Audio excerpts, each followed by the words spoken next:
یہ آنکھ کا فتنہ ایسا ہے کہ اس میں بڑے بڑے پارسا لوگ بھی اس میں مبتلا ہیں، ہو جاتے ہیں۔ ہر ایک شخص اپنے گریبان میں منہ ڈال کے دیکھ لے کہ میں آنکھ کا صحیح استعمال کر رہا ہوں، برا غلط کر رہا ہوں، تو نظر آئے گا کہ پتہ نہیں کس طرح، خاص طور سے جو آج کل یہ اسمارٹ فون کا سلسلہ شروع ہو گیا ہے، تو اس نے بے حیائی اور آنکھ کے غلط استعمال کا دروازہ چوپٹ کھول دیا۔ اچھا خاصا نمازی ہے، پرہیزگار ہے، صف اول میں نماز پڑھنے والا ہے، لیکن تنہائی میں بیٹھا ہے اور اپنی آنکھوں کو اللہ تعالیٰ کی نافرمانی میں استعمال کر رہا ہے۔ کیا کتنی بڑی غداری، کتنی بڑی خیانت، کتنی بڑی نافرمانی۔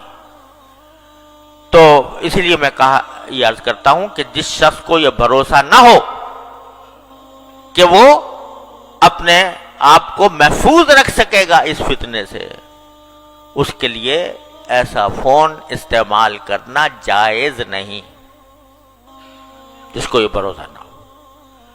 اگر بھروسہ ہے تو بعض اوقات اس سے اچھے کام بھی لیے جا سکتے ہیں، لیکن پاؤں پھسلنے کا ہر وقت خطرہ، نگاہ کے پھسلنے کا ہر وقت خطرہ۔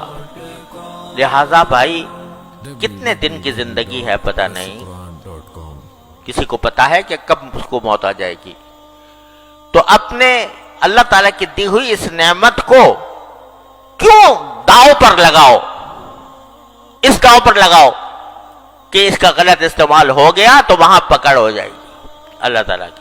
فاروق اعظم جیسا انسان جس کی تقوی و طہارت کی قسم دنیا کھاتی ہے، وہ جب یہ کہتا ہے کہ مجھے برابر سرابر چھوڑ جاؤں تو غنیمت ہے، تو ہما شما جو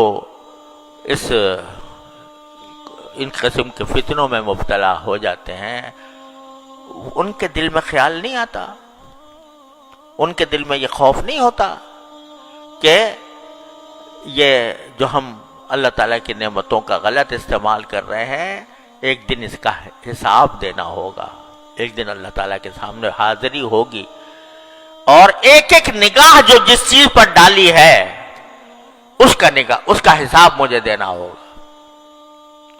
تو اللہ تبارک و تعالیٰ اپنے فضل اور بھائی دیکھو، یہی وہ چیز ہے کہ جو انسان سے محنت، مشقت اور اپنے نفس پر زبردستی چاہتی ہے، زبردستی۔ بہت عرصے تک میں بیان کرتا رہا ہوں، یا ایھا الذین آمنوا اتقوا اللہ وجاہدوا فی سبیلہ، کہ تقوی کا راستہ یہ ہے کہ اللہ کے راستے میں محنت کرو۔ کیا محنت کرو؟ کہ نفس کسی طرف بلا رہا ہے، مچل رہا ہے، گناہ کی خواہش دل میں پیدا ہو رہی ہے، اور تم اس خواہش کو زبردستی کر کے دباؤ، یہ ہے مجاہدہ۔ اور اس مجاہدے کے ثمرات یہ ہوتے ہیں، حضرت تھانوی رحمۃ اللہ فرماتے ہیں کہ جتنا انسان اپنے نفس کو، نفسانی خواہشات کو روکتا ہے اللہ کے لیے، اتنا ہی اللہ تعالیٰ سے قرب بڑھتا ہے۔ وَأَمَّا مَنْ خَافَ مَقَامَ رَبِّهِ وَنَهَى النَّفْسَ عَنِ الْهَوَىٰ فَإِنَّ الْجَنَّةَ هِيَ الْمَأْوَىٰ، جو اپنی خواہشات کو اللہ کے لیے روکتا ہے، دل تو مچل رہا ہے، بہت بے شک مچل رہا ہے، نفس بھی آمادہ کر رہا ہے، شیطان بھی آمادہ کر رہا ہے، لیکن مجھے یہ اللہ تعالیٰ کے سامنے جواب دینا ہے، اپنی ایک ایک نظر کا جواب دینا ہے۔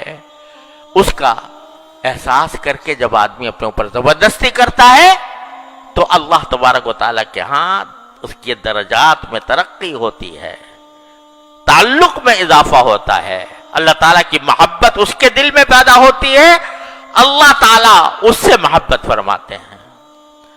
تو میرے بھائیوں اور بہنوں، اللہ تبارک و تعالیٰ کی نعمتوں کا پہلے تو احساس کرو، کثرت سے سوچا کرو کیا کیا نعمت مجھے ملی ہوئی ہے۔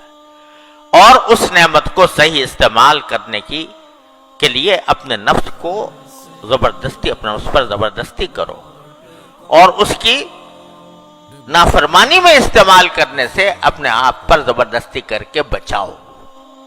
کیا قیامت آ جائے گی؟